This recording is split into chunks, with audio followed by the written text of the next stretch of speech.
Clockwork Orange as Great Britain knows it, and the somewhat slimmer volume that bears the same name in the United States of America.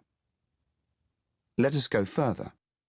The rest of the world was sold the book out of Great Britain, and so most versions, certainly the French, Italian, Spanish, Catalan, Russian, Hebrew, Romanian, and German translations have the original 21 chapters.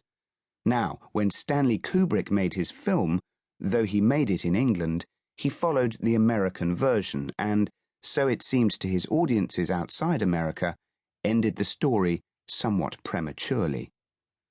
Audiences did not exactly clamour for their money back, but they wondered why Kubrick left out the denouement. People wrote to me about this. Indeed, much of my later life has been expended on Xeroxing statements of intention and the frustration of intention, while both Kubrick and my New York publisher coolly bask in the rewards of their misdemeanor.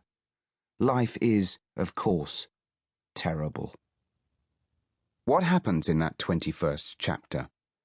You now have the chance to find out. Briefly, my young, thuggish protagonist grows up. He grows bored with violence and recognizes that human energy is better expended on creation than destruction. Senseless violence is a prerogative of youth, which has much energy but little talent for the constructive. Its dynamism has to find an outlet in smashing telephone kiosks, derailing trains, stealing cars and smashing them, and, of course, in the much more satisfactory activity of destroying human beings. There comes a time, however, when violence is seen as juvenile and boring. It is the repartee of the stupid and ignorant. My young hoodlum comes to the revelation of the need to get something done in life, to marry, to beget children, to keep the orange of the world turning in the rookers of bog, or hands of God, and perhaps even create something, music, say. After all, Mozart and Mendelssohn were composing deathless music in their teens or nadsats, and all my hero was doing was raz-rezzing and giving the old in-out. It is with a kind of shame that this growing youth looks back on his devastating past. He wants a different kind of future. There is no hint of this change of intention in the 20th chapter. The boy is conditioned, then deconditioned, and he foresees with glee a resumption of the operation of free and violent will. I was cured all right, he says, and so the American book ends. So the film ends too.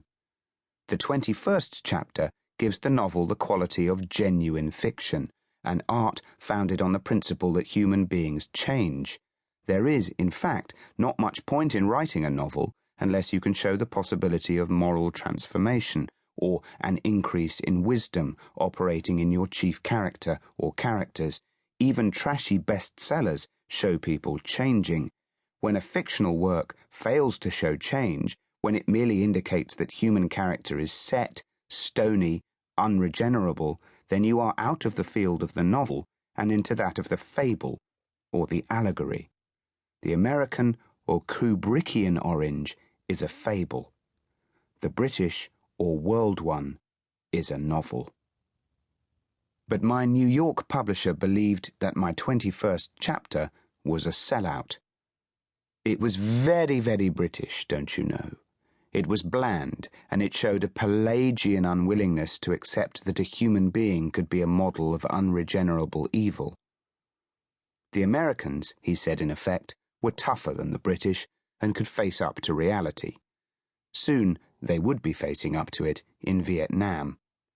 My book was Kennedian and accepted the notion of moral progress.